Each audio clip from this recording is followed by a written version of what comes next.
announcements. Oh, sorry. Sorry, it took you 5 minutes or 3 minutes, less than that. Oh, thank you all. I would like to take this opportunity to introduce Bodhiana International Foundation to you. We are a non-profit organization promoting Buddhism and support Ajahn Brahm teaching in Hong Kong. And I would like to introduce our helpers and committee member to you tonight, since we are all here basically. First, our honorable teacher, Ajahn Brahm. our President Gerald, who has been taking care of Ajahn Brahm, and our Vice President Desiree, and Carol in front of her, Freddie taking videos, Jean, Dr. Ada Wong, and our treasurer Elsa is not here today. And of course, I would like to thank our helper Kelly. She has been bringing Ajahn Brahm in Hong Kong 16 years ago. And you, I guess you know me, I'm Della, and I ask for forgiveness that I always reply your email late to make you frustrated about your confirmation, because I can only do it after work and over the weekend. So sorry about that. But please note that all committee members, helpers joining the retreat, ourselves, it's our own expense. So therefore, all your retreat fee only cover your own expense and partial of Ajahn expense. We beef a non-profit making, and the bags made, the books print, are fundraise among our committee members. So therefore, all the bag sales and book sales all go directly to Ajahn Brahm. And so I thank you for your generosity, and all the donation proceed, anything made in this retreat will all go to Ajahn Brahm's project. And this time it will go to the new retreat center next to Newbury Monastery in Victoria, Australia. So thank you again for your generosity. And I will make announcement about the checkout arrangement tomorrow morning. So not to confuse you with a lot of talking. So thank you again. Enjoy.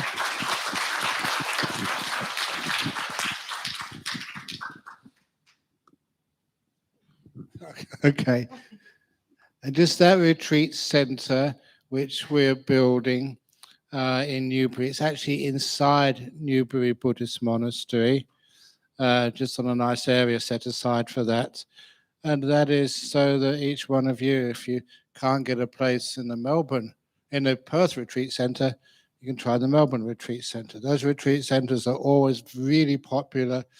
You have your own room and dedicated areas for everything. So that's a project. It's not what in my monastery, it's not given to Ajahn Brahm. It just means more work for me. But I'm very happy to do that. And I give my 100 million% guarantee that all of the members of BIF, I've known them for years, and they're really honest, they're really hardworking, and sometimes I feel a bit guilty for coming here and making them work so hard. Is that true? They say no. They work hard because they like working hard. They certainly do work hard. It's their service, their dana. Dana is like the giving. And when you give, you get so much effort and you got so much energy back in return. Just after I finished the interviews about an hour ago, I felt exhausted. But it doesn't matter. I just went up there, had a nice rest, a cup of tea, and now I feel really energized again. The reason is because all that time you were doing good work for others, and that energizes you. You get a little bit tired, but give yourself half an hour, you know how to relax, and you get resuscitated. That's it, I do anyway. So anyway, the first question. Sexual desire is my strongest hindrance on the path of my practice. And this is written out by hand. We could actually check this handwriting with the registration form. We find out who it was. How do I deal with it? Through practice of meditation. Yeah, okay. That you're human beings. If a monk wrote this or a nun wrote that, I'll be a bit concerned. But this is human beings. That's your hormones which go through your body.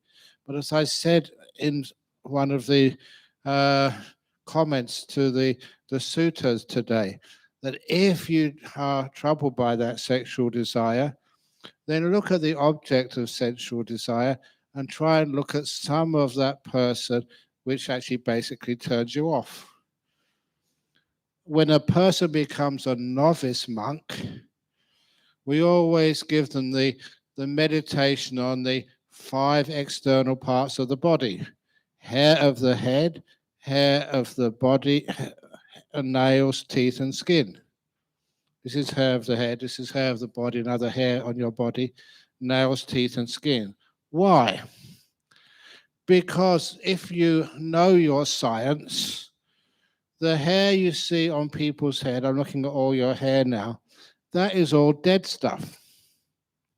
The roots are alive underneath the surface of the skin.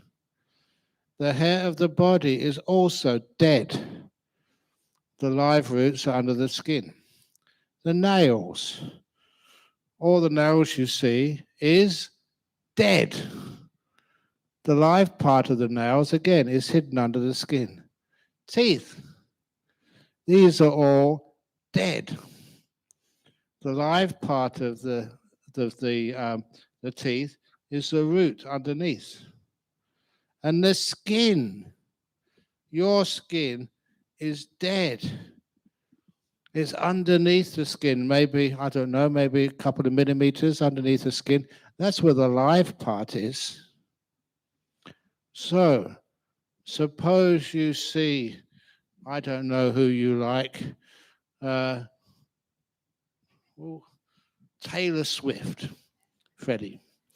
If you see Taylor Swift, would you like to touch her dead hair, kiss her dead skin, touch her dead nails? All you see is dead stuff. Who would ever want to get attracted to that? He was like, But you can see that it's just looking at a human being in another way, just to take away the attraction. Of course, if you're upset at somebody, you're angry at somebody, then you always do the opposite. You look at their nice parts, their kind parts. They're a human being, they're trying their very best, but they made big mistakes. You look at their good, kind part. So you use these reflections to overcome sexual desire or anger. When you can do that, you have a balanced view of a human being. You're just a human being. Not particularly attractive, not particularly repellent. You're just a human being. That's how to get rid of sexual desire. And if you do that, you're nice and peaceful. And it works. I've been a monk now 48 years. It worked for me. Ajahn, what is mindfulness? What is mindfulness? Haven't you been listening the last 2.5 days? Sorry. Mindfulness has been mentioned in the Noble Eightfold Path, right mindfulness. The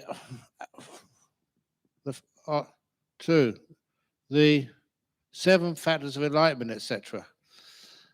Are any different levels of mindfulness? And that is yes, of course there are. There is all types of mindfulness, but say in the Satipatthana, you are supposed to have the mindfulness which is free from the 5 hindrances.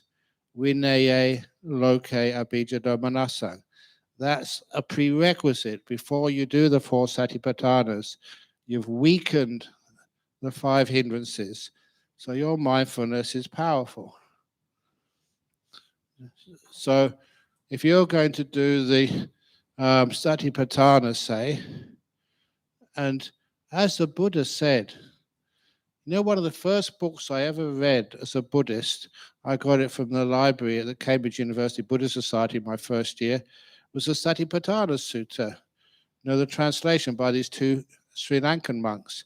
And I read the introduction, and they say they decided to travel to Sri Lanka travel from Sri Lanka to Burma, because in Burma you could practice the Satipatthana, so they thought. And they wanted to go there because the Buddha said anyone who practiced the four Satipatthana for 7 days will at least become a non-returner or fully enlightened. And they thought, well, that's a good deal. Just go to Burma for a couple of weeks, become enlightened, then go back to Sri Lanka to teach. And in the introduction of the book, they said they went there, they practiced the Satipatthana, they were diligent, they followed all the instructions, and after 2 weeks, they still weren't enlightened. So they did it again. And again, they weren't enlightened. So they thought, well, let's translate the book from Pali into English instead. But when I read that, I thought, the Buddha doesn't lie. So what is wrong there? When the Buddha said, if you practice the four foundations of mindfulness, that you become at least a non-returner, why do people not become non-returners? And the only logical explanation for me as a student, they can't be doing it as the Buddha advised.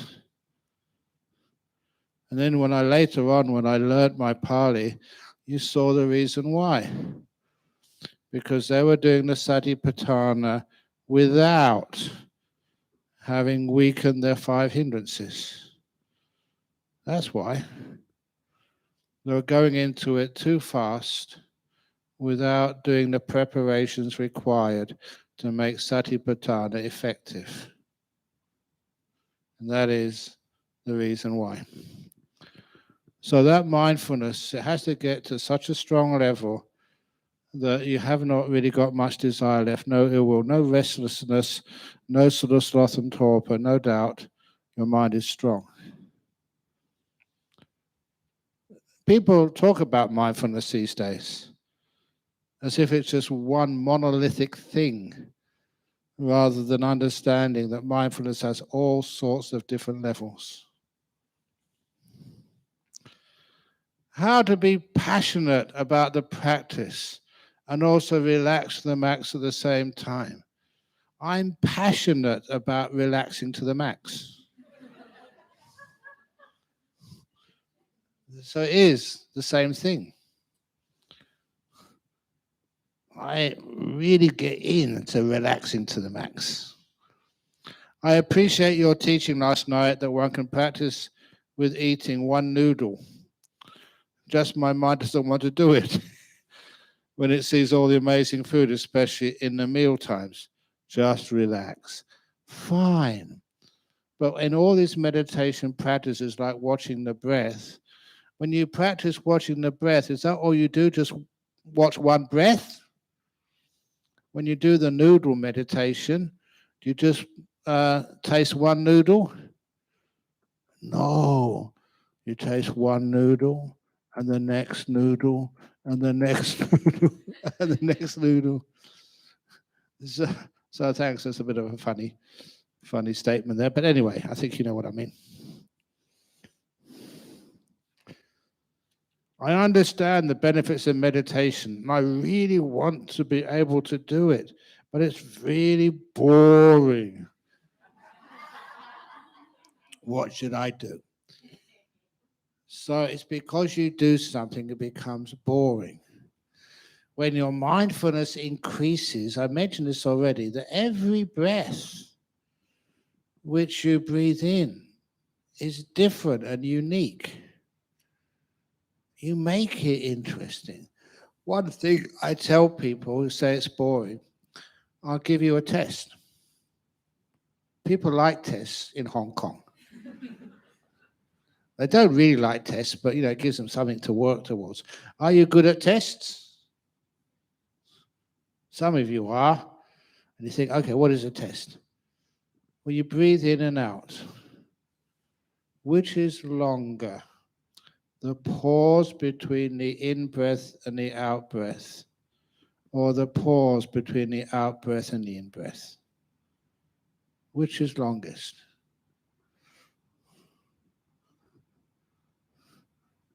You can tell me tomorrow after you've meditated all night. You can make it really interesting. Sometimes, to make it interesting at the beginning, I developed different ways of watching the breath. Now, to emphasize this, I'm now going to ask you all, please close your eyes and watch 3 breaths. And after the 3rd breath, open your eyes.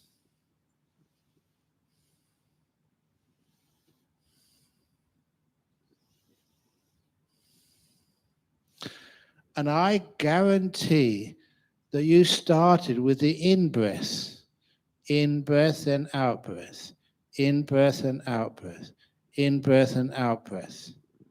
Those were your three breaths.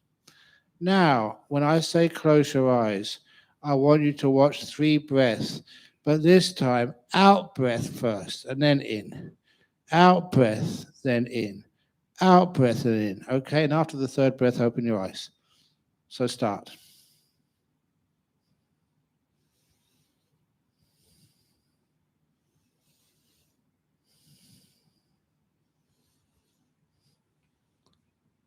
And I developed that, I called it backwards breath meditation.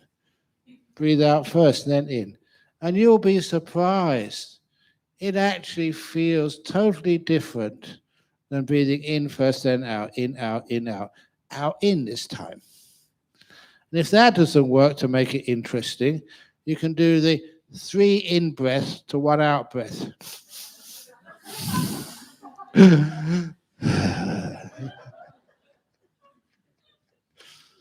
It does become interesting if you want to make it interesting. Sometimes I saw my nephew playing video games on his little iPhone. That looks so boring to me. Is it boring? Depends what age you are. At my age, yes, it is boring. But they love it, and there's lots of money in it. So is the breath really boring? Is meditation boring? No way. That's the most interesting thing you could ever do. You're finding out about yourself. You just make it interesting to begin with. And then afterwards, you find it really was so beautiful, so interesting. Look, I was really tired. Again, I mentioned this earlier. After the interviews, it's nature, I don't mind. I like to give. So I was meditating. That's how you get energized again. I know I can do this. You know, just a little bit of meditation, you get some full power back in your body. That's what I did to pass my final exams at Cambridge. Meditated for half an hour between the morning exam and the afternoon exam. That's what I've done to get some inspiration. If I got to do something and I'm exhausted, you know, when you're exhausted, all these people have come to listen to a talk, and this is just a small talk here. I remember over in the Buddhist fellowship in Singapore, they had the idea to have like a concert, like a play. And of course, I was in that play, acting myself. I don't know if anybody of you ever saw that. But then after giving the Friday night talk at Nolamara, which always ends late, then getting up at 3 o'clock in the morning to get myself showered and go to the airport to get the early morning flight from Perth to Singapore. And then as soon as I got from Singapore to this theatre, straight from the airport, not going anywhere, just to this theatre, then giving a little bit of an idea what I'm supposed to do. And then straight away, people were already coming in, then you had to perform. And then when I was finished, everyone else went off for something to eat. For me, I can't eat in the afternoon. There wasn't even a cup of tea for me. So there was another performance that evening in about an hour or two's time. Oh, poor, no, don't say poor Ajahn Brahm, because I just found a quiet corner in that theatre, sat meditation, really tired at first. And after about an hour, body lifting up. No, I mean, not levitating, but just getting all this energy. And the afternoon performance was no problem at all. By performing, I wasn't singing or dancing.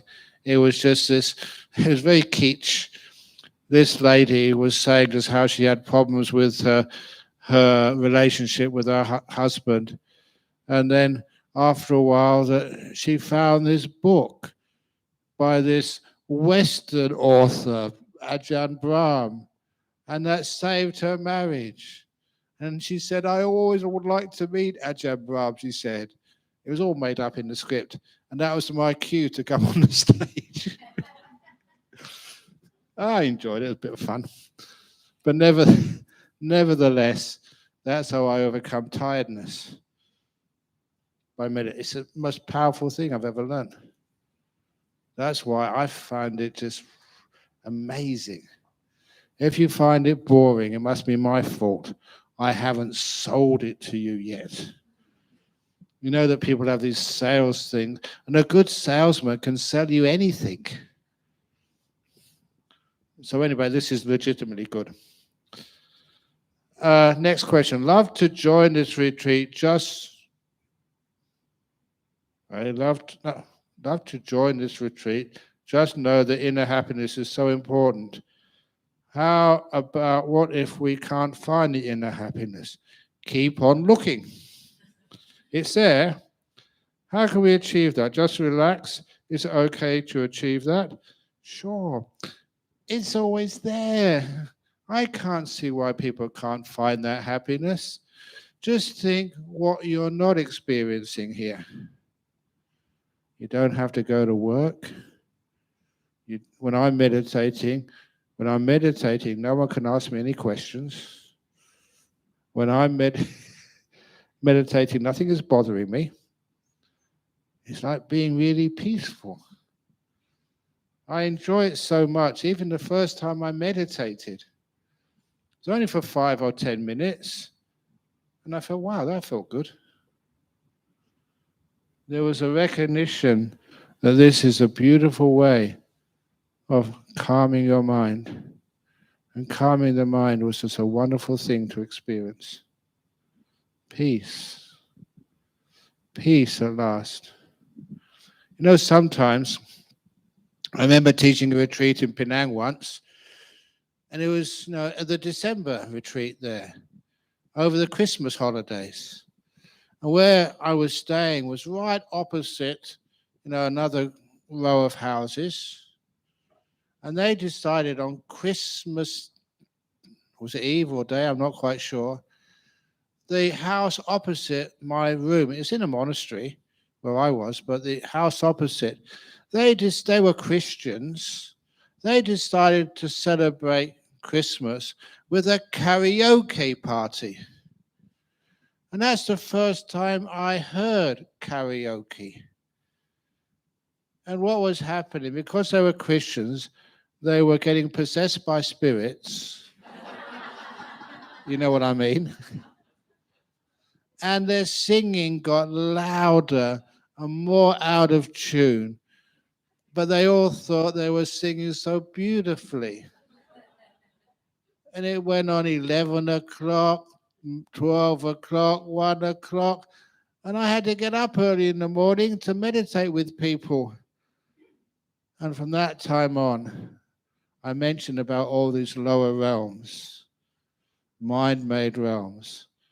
So I'm not sure if you know, there is a particular hell realm called karaoke hell, where you'll get reborn if you've been bad people and have to listen to karaoke 24/7. That is torture. I wouldn't mind if they could sing or put a record on or something, but they were singing so out of key and so loud, that was really suffering. I think they must have known there was Buddhists on the other side of the road to actually try and convert them. I don't know what they did anyway. Ajahn, thank you. Your wonderful teaching. I get angry easily, especially to my parents. You're not the first person to ask this. It seems in Hong Kong, kids' relationships to parents are not that sort of good, we might say. I sometimes would get angry to my parents, or my parents get angry to me, but we'd always forgive each other. This was my mum and dad. My mum and dad, they loved me. And so that respect was not because of tradition. We didn't have the tradition in UK that children had to respect their parents by doing everything they said. We would argue. But nevertheless, you saw how much your parents sacrificed for you. At least that's what I remember. And in the end, there's no way that I could stop loving my mum and my dad very, very deeply. I respected them so much, all the things they did for us. So the relationship was a beautiful one. The relationship I had to my father and my mother was so wonderful. That's why, as I said yesterday or the day before, I never cried when they died. I thought that they'd already given me so much. That was my inheritance. Thank you so much, Dad. Thank you, Mum. And I've never forgotten them. You know that ceremony which we do in Buddhism, sharing merits. A lot of times, when you share merits with somebody else, if that day is close to the day of my father's birth or my mother's birth, I share merits to my mum and my dad. Even though they've been reborn now, it's a long time ago they died.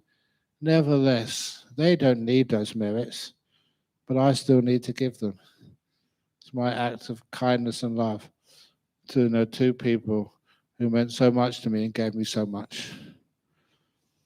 That is why no way I could get angry at them. So if you get angry at them, your mum and dad, they're just trying their best according to Chinese culture, what they think is the best for their kid. They do it because they love you. Their love, their kindness is really strong. It's just their wisdom is a bit weak. So that's one of the reasons why if they shout at you or tell you what to do, you can do what I do. When many of you say, Ajahn Brahm, can you please, come back next year to Hong Kong? You know what I say to many invitations? And there's no way I can say no, otherwise you'll argue with me. I say, I'll think about it.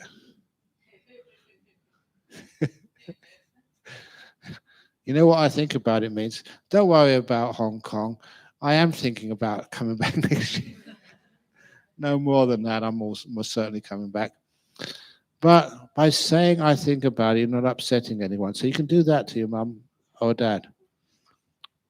Daughter, you should be working harder. You should be applying for that promotion. Or, you're still single. You should be married by now. Or whatever else they say to you. Tell them you're thinking about it. And that keeps them quiet. Will that work? In other words, you don't upset them, but you don't have to follow what they say. There's a word in Pali called, the word for respect in Pali, to garu karoti. It means like to make it heavy, important. So we're supposed to, like I was supposed to, garu karoti Ajahn Chah.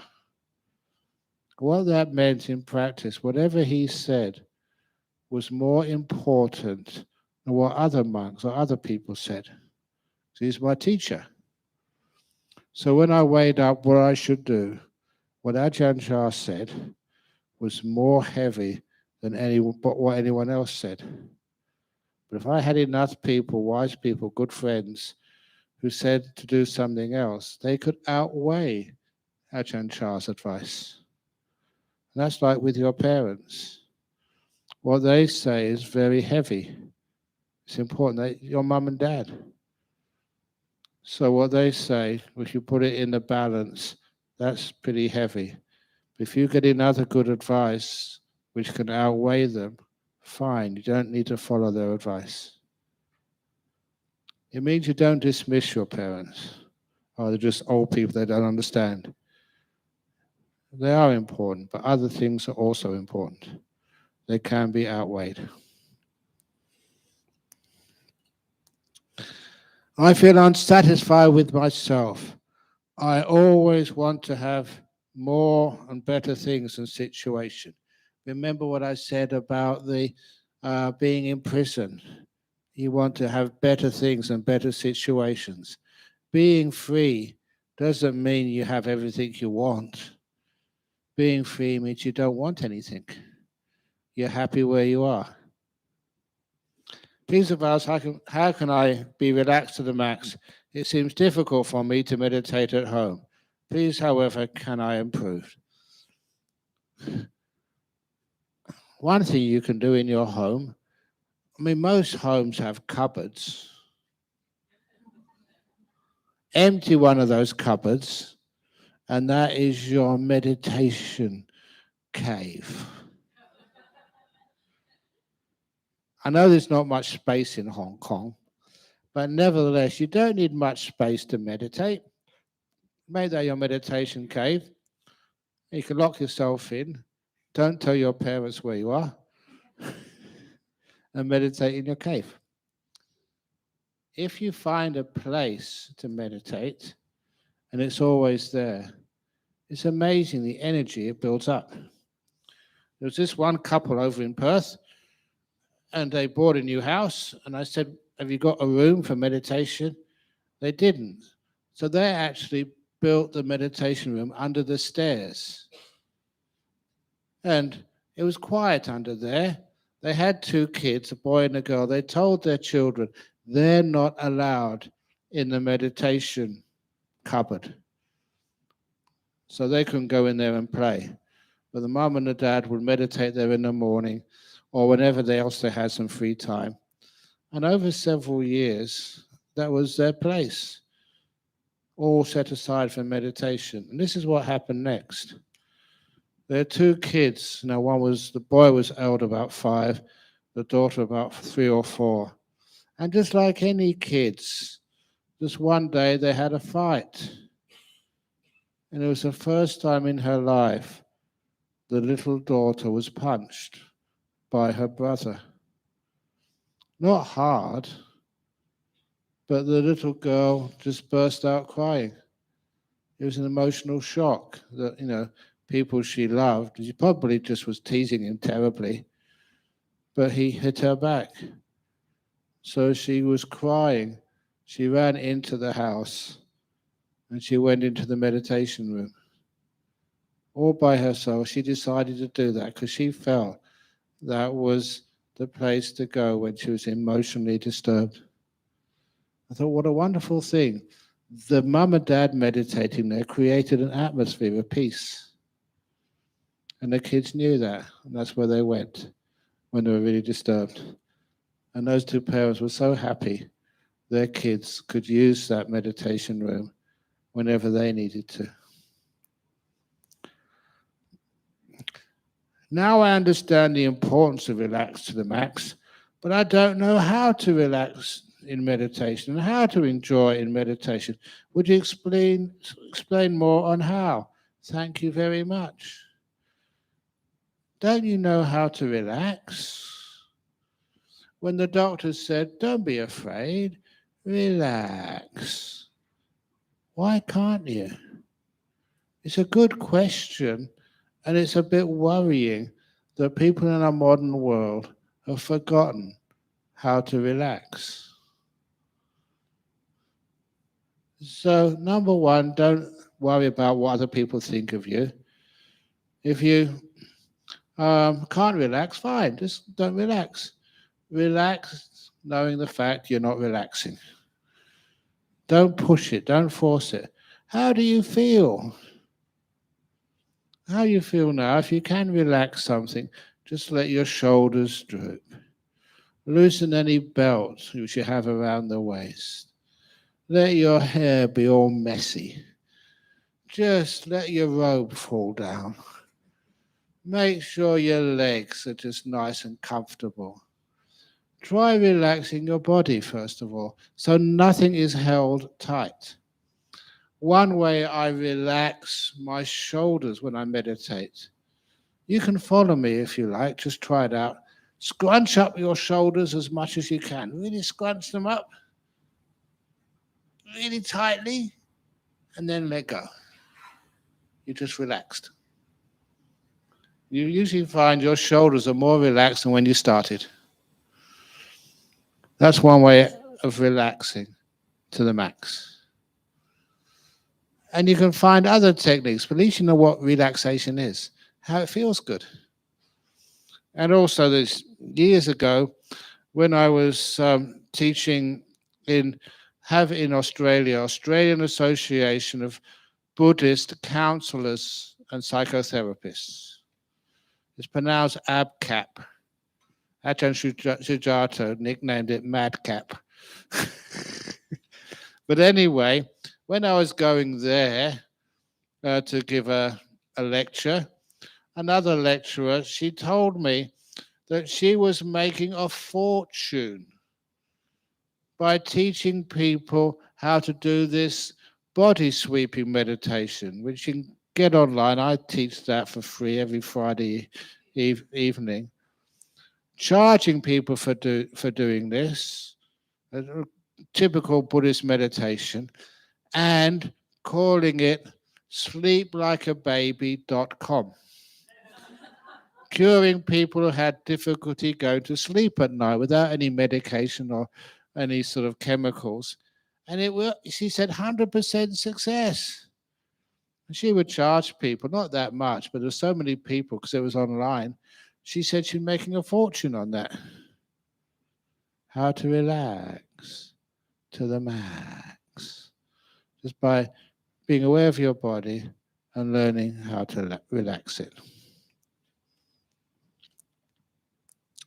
Since nimittas can be described as reflections of the mind, it's not so much reflections of the mind, but interpretations of the mind. The mind is right there in front of you. How do you describe it to yourself? And this is why we use the nearest possible image to what we see. If someone dies after a life without much sila or worse, will he or she see an ugly or frightful nimitta? Can be. But if they have come to Ajahn Brahm's talks, they will know it doesn't matter if you see a frightful nimitta. There'll be one part of it which is pure and beautiful, which is not as frightful or dirty as the rest. Focus on the beautiful part. And that nimitta will become more beautiful and more beautiful and more beautiful. And then you can get into some beautiful states. If so, will this propel that person to a lower realm? Yes. You go to a lower realm. And a lower, but it's only temporary. Only for a few eons. Anyway, next question. I'm trying to do these questions quickly. I started off quickly, but I've kind of slowed down now. Ajahn Brahm, in your book, Bare Awareness, you know that, you seen that book? That's why I called it Bare Awareness, because people sometimes think bare awareness is spelled B-A-R-E, awareness. Just awareness with nothing else. But there is always something else with awareness.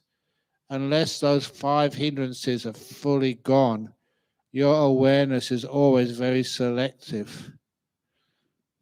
I haven't told this. I think I've got enough time to tell this story. This was one of Bernard Carr's stories. He was my friend. professor of theoretical physics, co-worker with Stephen Hawking, featured in the movie about Stephen Hawking.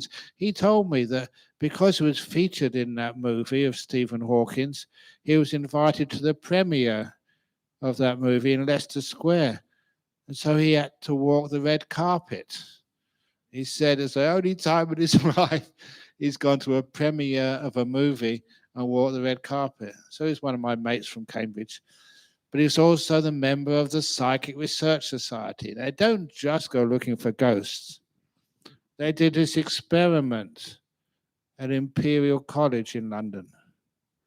One of his mates, another well-known physicist, said he'd learned the secret of levitation. And he was going to levitate something in one of the lecture theatres of Imperial College in London, in front of his peers, other theoretical physicists, experimental physicists, scientists, to demonstrate levitation. And he was such a well-regarded physicist that many people came. And these weren't students, these were well-known professors and experimenters. And they had every type of device there, ultraviolet, infrared cameras, videos, everything. Because he said if it worked, he wanted to have a record for posterity so no one could deny that this actually worked. And so he came into the lecture. Remember those old lecture theatres? I don't know if you have like old lecture theatres in science, still in Hong Kong. You have just the big bench in front, and then all the seats going up in the back. And so anyway, he came in to the lecture theatre holding a flower pot. And he put the flower pot on the desk. There's no strings, no funny business. You can see it's just an ordinary flower pot. And then he said, we're now going to levitate this flower pot. Please start all the cameras running. And so all those cameras, and if anybody wants to take a photo, they can. And he said, in order to produce this levitation, I need each one of you, if you don't mind, to create the atmosphere. I want you all to start chanting the Hindu holy word, Om.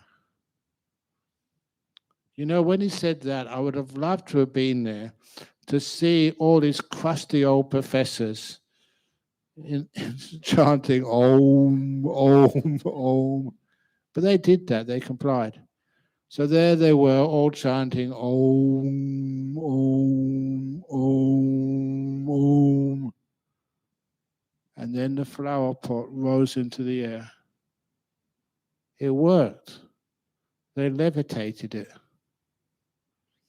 And they took photographs, videos, everything. It was an amazing experiment. And after they finished, the flower pot went down onto the table. And then the main experimenter said, you know, I need your feedback. This is for science. I want you to confirm you were here when this happened. And there was a couple of those physicists said, look, we were here, but that flower pot never rose into the air at all. It stayed on the table all the time. We got pictures. They're fake. These were very well-known experimental physicists. And that became the whole purpose of the experiment. The truth of the matter was they spent a lot of time and money putting this huge electromagnet under the bench. But in order to have the power to raise a flower pot up in the air, that electromagnet had to receive so much electricity that turning on the electric current would make a noise. You could hear the hum. That's why they needed to do om, om, just to disguise what was really happening. So they didn't see it was electricity. And of course it worked. No one suspected it was a huge electric current. But they said that was not the purpose of the experiment. That flower pot actually did rise into the air. But because many of those scientists believed it was impossible, it was filtered out from their perception. They just could not see it. It rose, but their eyes blocked it out. What you see, or rather, not the eyes blocked it out, but what the sight perception, when it goes into your brain, it was deleted. This couldn't be happening. It's impossible. There's no such thing as bare awareness. Most people, we filter. We see what we want to see. Sometimes we add things on. But a lot of times it's something which is inexplicable. We block it out. If an alien from Mars appeared today right in front of us, many of you would not see him. Too impossible. Can't happen. It will be blocked out, deleted from your brain. That's one of the reasons why whenever there is any hindrances there, we block out things which challenge us. We add things which we expect to see. So we can't trust our senses to tell the truth unless those 5 hindrances are gone. Okay. In your book, Better Awareness, you use simile of sitting under a mango tree. Oh yeah, to remind us practicing Dhamma meditation without expectation. Fruit will come when conditions arise. You mentioned patience is wanting in the present and not wanting in the future, or waiting in the present, not waiting in the future. Can you please elaborate, please? The 2 types of waiting, 2 types of patience. Are you a patient person? Sometimes people think they're patient. Oh, when it happens, it happens. We are still waiting for it to happen in the future. Waiting in the future is waiting for the nimitta to arise, the jhana to happen. Why is it not happening? What you mean is, when will it happen? You're off in the future sometime, and that's why it doesn't happen. Waiting in the present means you're here. You've got no perceptions of the future. You're waiting in the present. And that's very peaceful. That's very calm. Sometimes, and I come here early, I sit down here and waiting for Freddie to come and start everything so I can give my talk. That's not a burden because I've learned how to wait in the present moment, not wait in the future. And it's because of that you discovered this wonderful concept called in-between moments. You've arrived here, but the talk hasn't begun. You got 5 or 10 minutes of in-between moments. And I found so much of my life is spent in between. I've left my home, haven't arrived at my destination yet. And even when you left home, your mind is already at the office, at the destination. You're way ahead of yourself. And I prefer just taking these opportunities. I've left my monastery, haven't arrived in Hong Kong yet. The in-between moments of my life. I value them because in those in-between moments, I've got nothing to do. I can be free and at peace. I can relax. If you're always worried, when am I going to get there? You don't notice the in-between moments.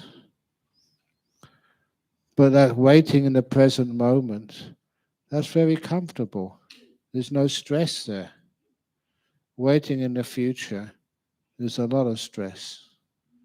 Waiting for something to happen. How many of you, I don't know if you know this, about there was a play written by Samuel Beckett, Waiting for Godot.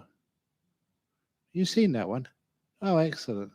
I remember seeing it at the Edinburgh Festival many, many years ago, 1970 or something. It was just this person, Godot, was like almost a synonym for God, waiting for God to appear. And, never did. They were waiting almost forever. They didn't know how to wait in the present moment. They're waiting for something to happen in the future. So anyway, it's wonderful to wait in the present moment.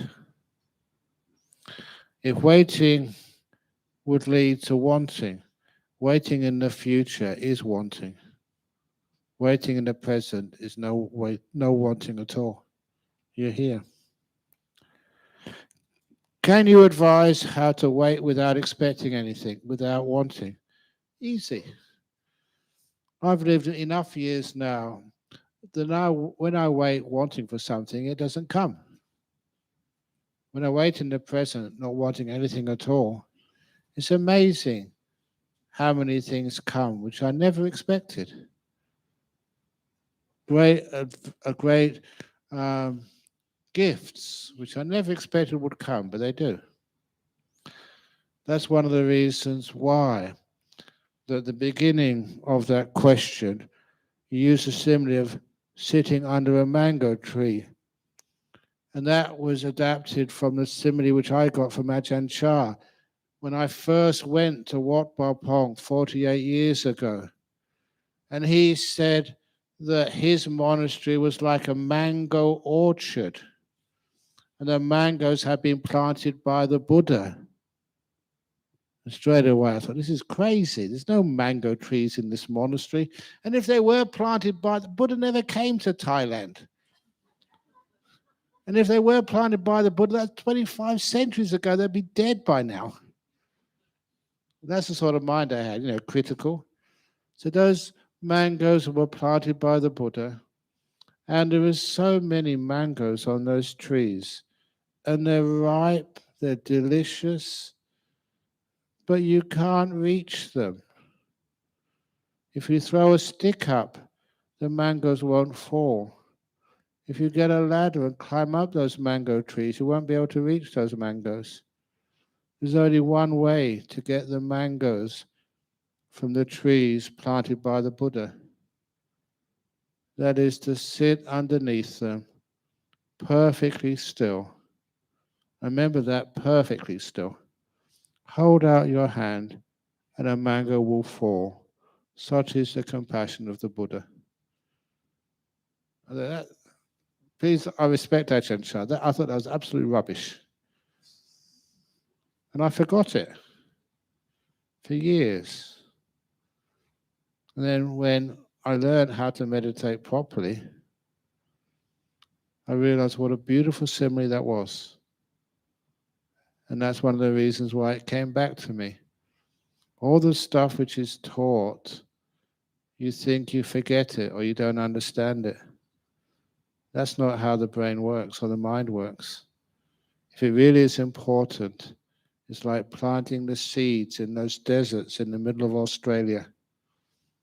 You don't know what happens to them. They're just lying there latent, waiting for a rainfall.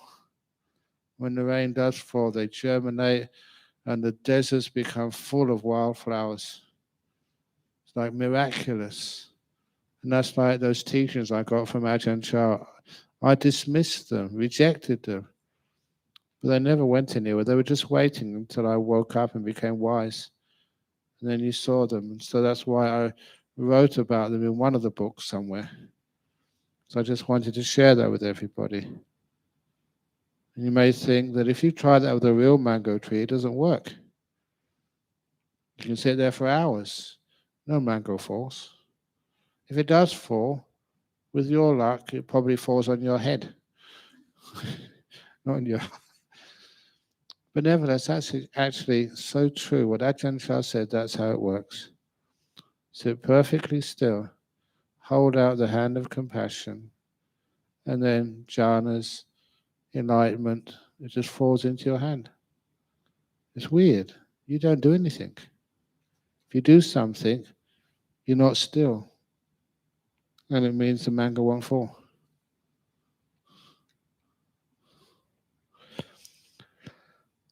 I'm not trying to be clever, I'm just trying to be descriptive. The Buddha, seated under the Bodhi tree, saw his many past lives. So, is it important for us to see our past lives? It can help sometimes. But with the Buddha, that was the first watch of the night, or something, seeing his past lives. And one of those past lives in this eon was as the monk Jyotipala, as a disciple of Kassapa the Buddha. That's in the Gatikara Sutta. You can check it up if you want. It's the Gatikara Sutta, Majjhima Nikaya. And the Buddha tells only sort of briefly about his life before as a best friend of Gatikara. Gatikara could not become a monk under Kassapa the Buddha because he had two parents who were blind, depended on him. So Jyotipala became a monk under Kassapa. And it's pretty sure that Kassapa would have taught Dhamma, Four Noble Truths, dependent origination and stuff. So if the Buddha, Siddhartha Gautama, remembered his previous lives before becoming enlightened, and one of those previous lives was as a monk under Kassapa the Buddha, is it true that Siddhartha Gautama, once enlightened, discovered for himself the Four Noble Truths? Or that he remembered them as taught to him by Kassapa?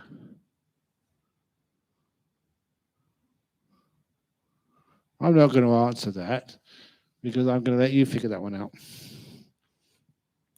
How do I know the progress of my practice? If my practice is going in the right direction?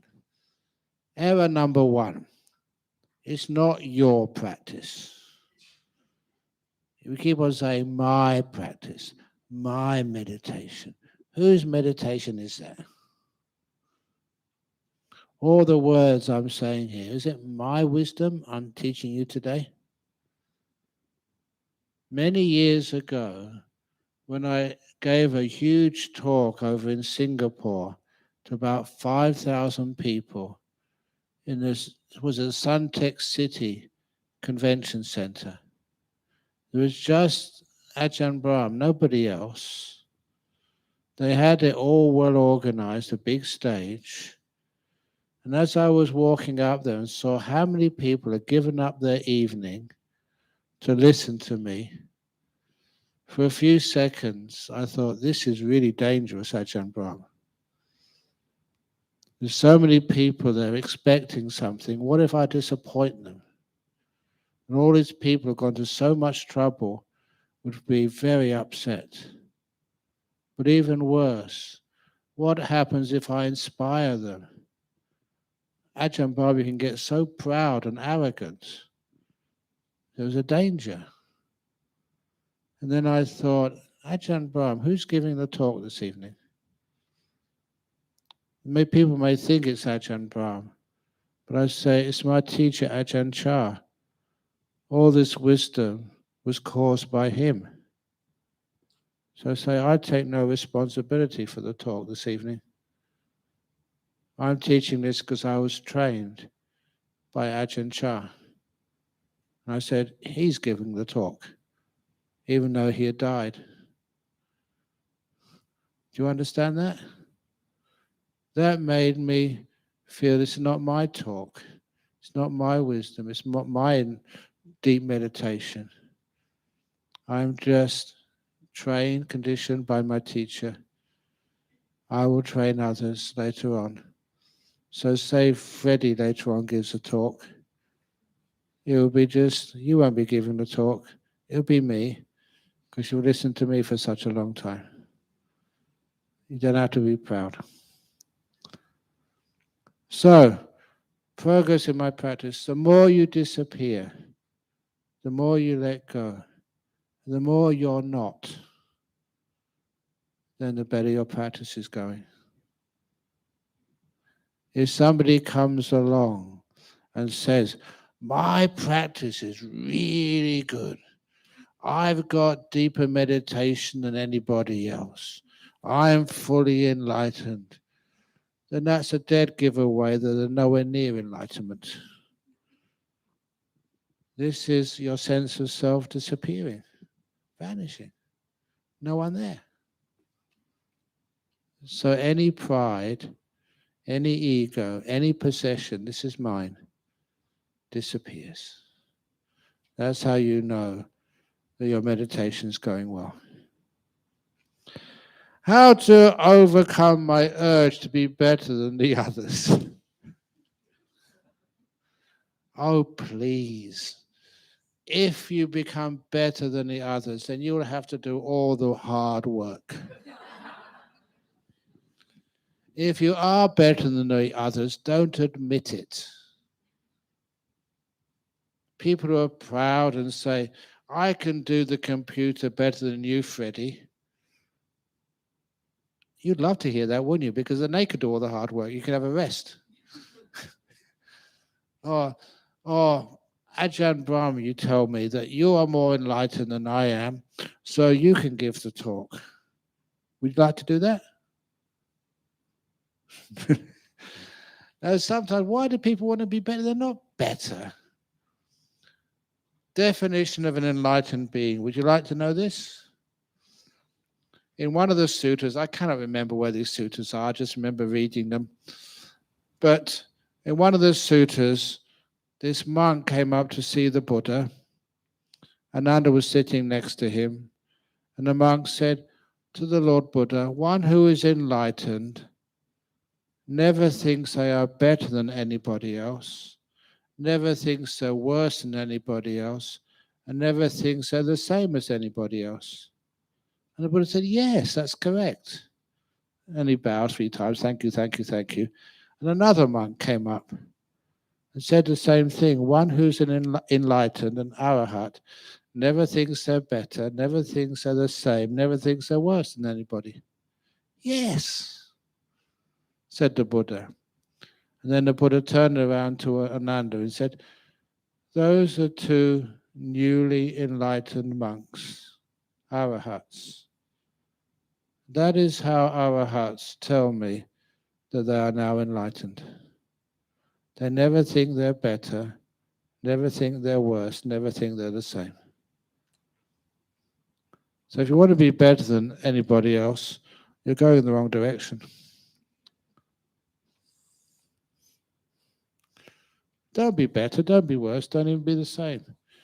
You are incomparable. Ajahn Brahm, you mentioned that you would ask your body and mind questions. May I know if you'd ask during the meditation or before it? Sometimes during it. Sometimes you know that you're meditating and you feel there's some sort of problem somewhere. So you ask, mind, what is it? Body, what is it?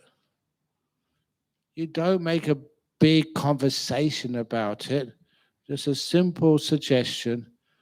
And the deeper you are in meditation, the clearer your mind is, and the body answers. For me anyway, I'm sure, you may share this.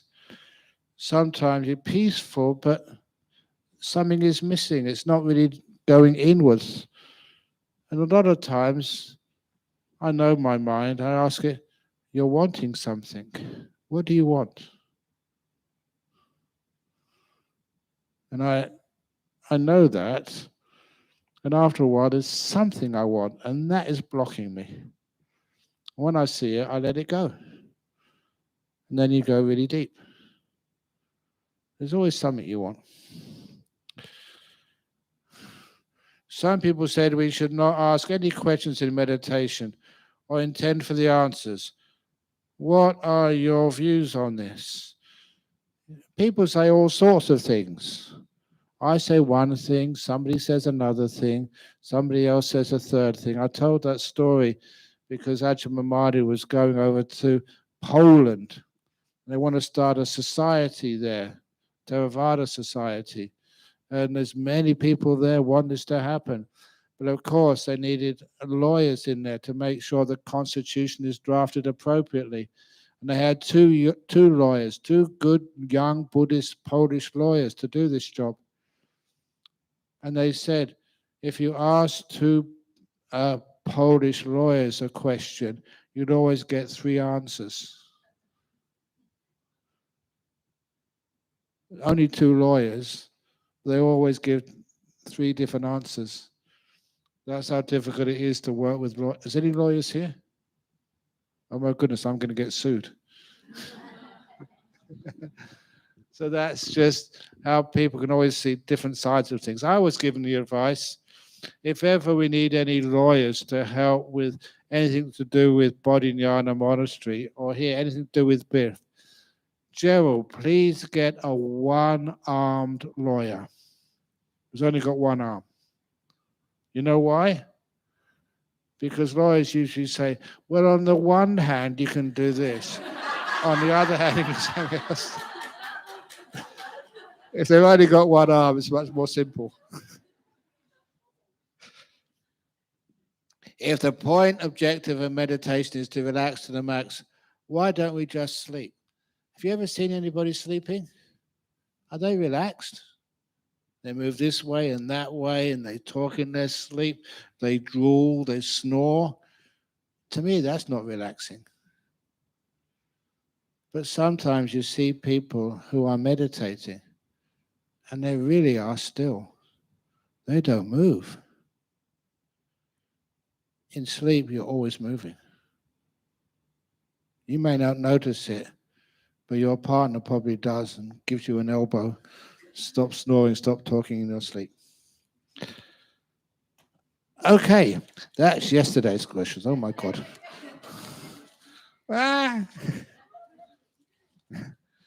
So look, I told people there's no way that you can answer all the questions.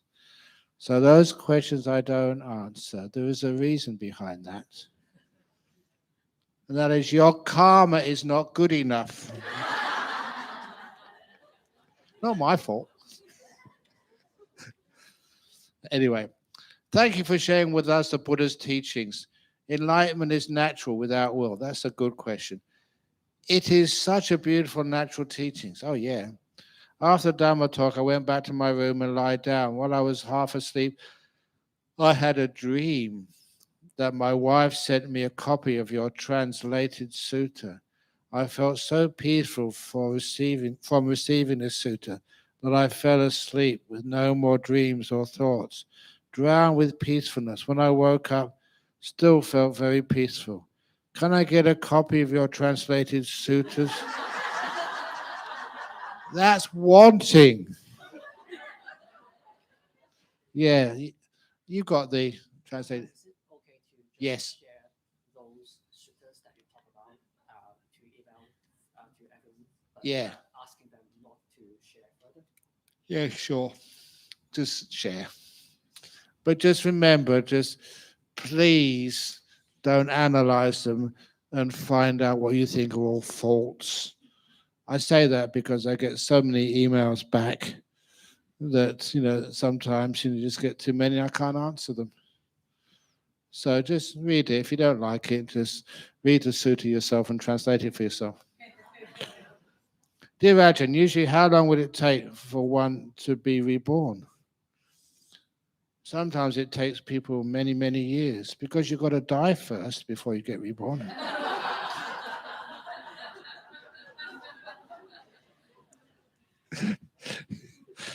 It just depends. So sometimes years, sometimes a few minutes. That's really weird. Sometimes even just a few minutes, and sometimes there are a few cases where people have been reborn into people who've just died. Well, this is an interesting story. So if it's waste a couple of minutes for questions. There's one of the famous teachers in Thailand, and he told his memories of his birth. What happened in this village in the south of Thailand? A boy went too close to the village lake and he drowned in the lake. He fell in and got submerged for about 5 or 6 hours. There's no way you can survive that. So the villagers, once they found out this boy had slipped into the water and drowned, they, desperately searched for him, under the water. And after those 4 or 5 hours, they finally found his body, and they dragged him up to the surface. And they dragged him by the legs, lifting up the legs so any water through gravity could come out. And so lots of water came out. And to their surprise, there were simple villages. This was maybe 50, 60 years ago. The boy started breathing again. He survived. And later on in his life, he became a monk. He became quite a well-known monk. And the well-known monk gave his memory of that. He said that he remembered seeing this incredibly powerful light, and then he was in this child's body. And that's the earliest he can remember of this life.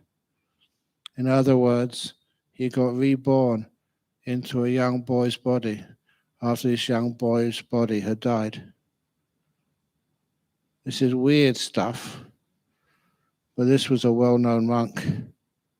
And because of that, you trust what he says.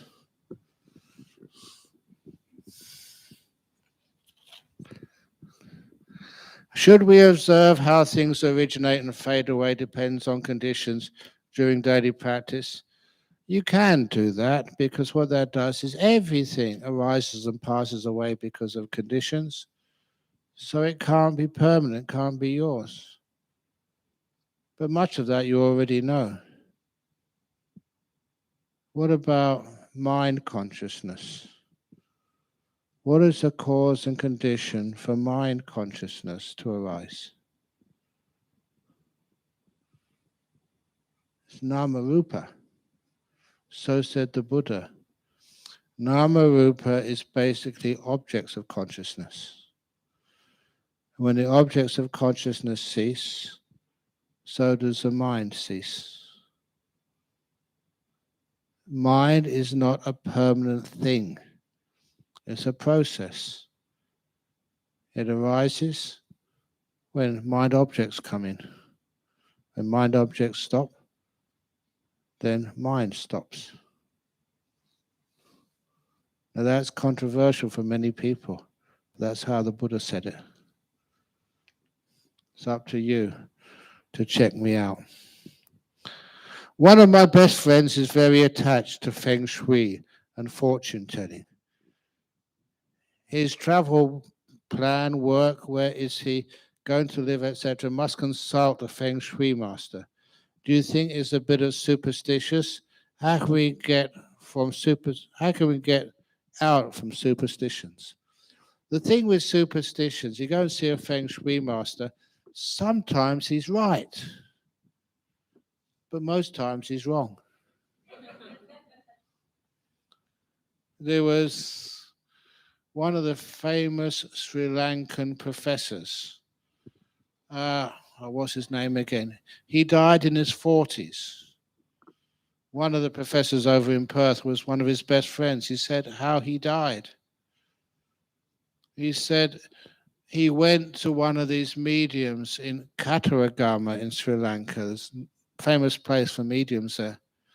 And the guy at Kataragama said he would live to a long. Oh, first of all, he said the name of the person he was going to marry without, he had never met her yet. And it was true. So he had 100% faith in this medium. On another occasion, the medium said, "You're going to live to a ripe old age." He believed that so much when he started to get sick, he never went to see the doctor. He's going to live to a ripe old age, and he believed that medium. By the time he did go to see the doctor, his disease was way too advanced, which is why he died young. You can understand the dangers sometimes. The Feng Shui masters sometimes get it wrong. But then sometimes they get it right. That's the trouble, that we don't know which one is right, which one is wrong. And I think I told a few of you that story of my aunt. Oh, that's right, because I told this to someone. Her name is Opal. Where is she? Oh, there you are. Okay. My auntie was named Opal. She grew up during the Second World War like a sister to my mother. So this is personal story, my family. And after the Second World War, they were young women. And so, it was very hard to find any entertainment because they were still rebuilding London after the Second World War. But anyway, they went to see a medium just for something to do. No TV, no internet or anything in those days. That's 1946 or something. And this medium looked at my auntie and said, "You are soon to meet the love of your life, your future husband." If someone tells you that, how do you feel? So this is rubbish. No one can know that name. She hadn't got a boyfriend yet, and said his name will be Donald, surname Wolfreys, Wolfreys. That is not a common name at all. So my mother, who was there at the time, and my auntie, they dismissed that. Can't be true. A few days later, and I checked this out so many times with my mum and my auntie. So yes, this happened. A few days later, they were at a dance, and then this young man came up to talk to my auntie. "Do you want to dance?" She said, "Oh yes." So they danced together. "What's your name?" "My name's Opal." "What's your name?" "Donald." Surname Wolfreys. And they were married for 60 years. He died about 2 or 3 years ago. She's in her 90s. She's still alive, which is amazing. And because that's family history, and I checked it out so many times, it's real. Sometimes it works. But on another occasion, it was my birthday, August the 7th. And so, what do you get a monk for his birthday? I don't want anything. So I know it's really hard. You'd love to get me something, but whatever you give me, I usually give away to somebody else. But you really want something personal. So this guy, he was Malaysian. He was a lawyer, really smart. He got my official horoscope made by this famous medium. He paid a lot of money for it. He had to know the date of my birth, but also the time and place of my birth. He got that information pretty accurately. And at my birthday, it was many years ago now, maybe 15 years ago or something, he said, "Ajahn Brahm, you've helped me very much. I want to help you. So here is the official horoscope for you for the next year, next 12 months. I was kind of interested because this was a really smart man. And he paid a lot of money for this horoscope. And he read it out. This is the horoscope for the next 12 months. of someone who was born on the 7th of August 1951 in, it was Park Royal, a suburb of London, in the hospital there. I think it was somewhere about 6 o'clock in the afternoon or something. And he said, so for someone who born on that time, that place, that date, that the coming year will be an excellent year for romance.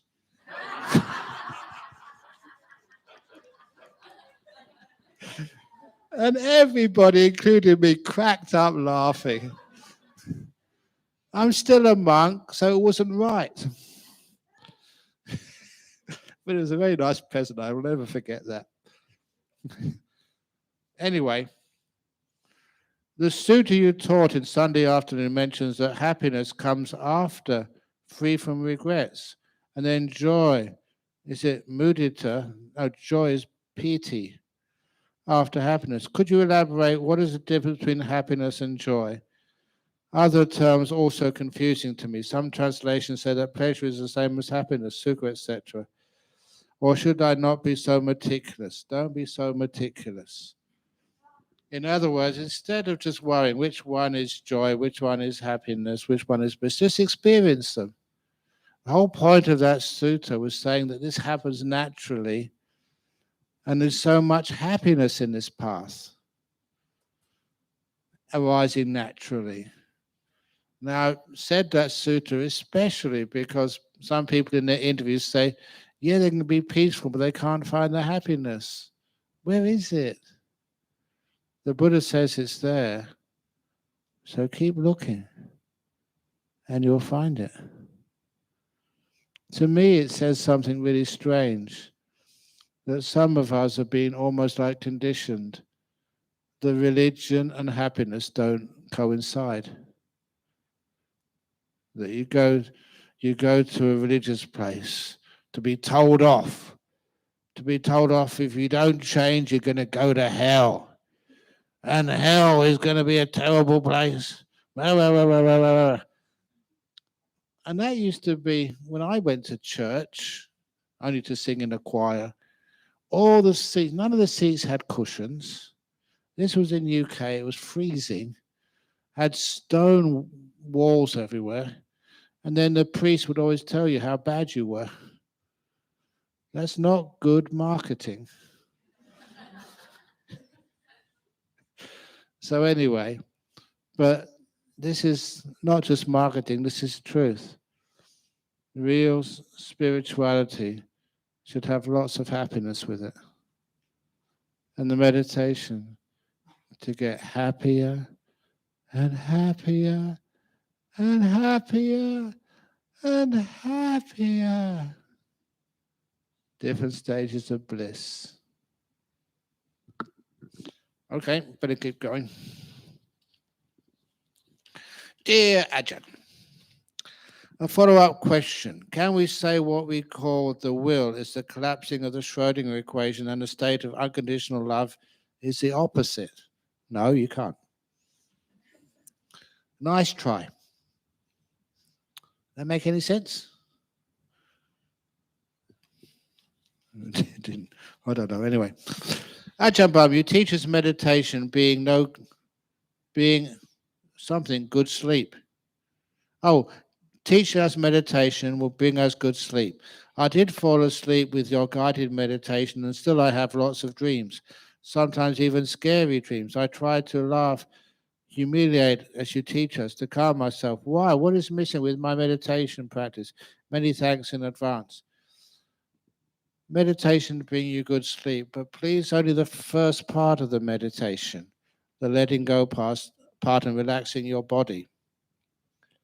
Don't go to the breath or the jhanas, because if you go to the breath or the jhanas, you won't be able to sleep. You don't need to sleep. You've got too much energy. Your brain is working perfectly efficiently.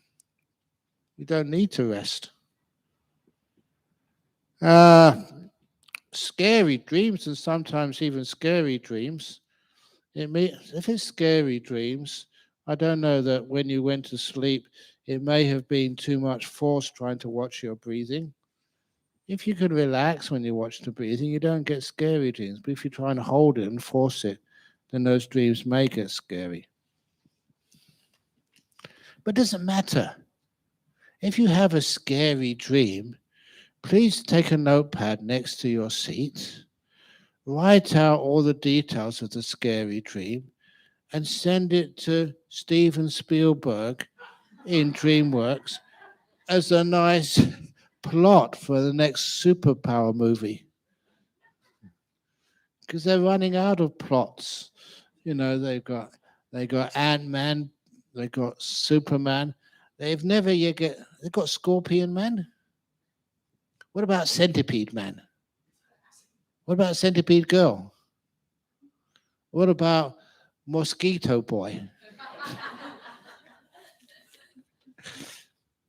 So you get all new ideas. You can make a bit of money. Or you can donate it to Biff. Have Biff Man. Gerald, would you like to be Biff Man? You know, when I was young and in Thailand, they used to have a cartoon in the newspaper, and it was called Super Monk. And Super Monk could fly through the air, and any train which was about to just go over the bridge, he could stop the train. Any thief who was about to rob the bank, he could actually stop the thief, fly to the air and stop, but never violently. And in the end, he would never call the police to arrest the thief. He would just give the thief a Dhamma talk. So the thief would not be a thief anymore. And just give him the 5 precepts, and that would be the end of the problem. And I thought that was brilliant. But that's a waste of time in Hollywood. There's no sex, no violence, and so they don't want it. You know that somebody once saw Sarah Jessica Parker, the American actress. They saw her in a coffee shop reading a copy of Opening the Door of Your Heart by Ajahn Brahm. She was a Buddhist. And so when they told me that, it was put in one of these American journals, I thought, wow, what did she actually do? She was quite famous. And apparently she was an actress in the TV Sex in the City, yeah. And I thought, wow, I'm going to get a cameo. That's an appearance in her series. But what will they do with Ajahn Brahm? There had to be no sex in the monastery. Or something like that. It never happened. I never got the invite, but never mind. Okay, it has to be the last question. I'll just choose one random. Again, please apologize for not answering all the questions, but it is getting late. I've answered a lot of them. 70% of the questions I've answered. That came from Della. So that's what I said, 70% is perfect. That's on one of the other similes. Thanks for all the teachings these 2 days, and I learned a lot. This morning when I meditate, I concentrated on breathing in together with all beings. Suddenly I felt my breathing slowing down. So 90%. It became so steady that really shocks me. Can I know why? I will tell you when you come to the next retreat.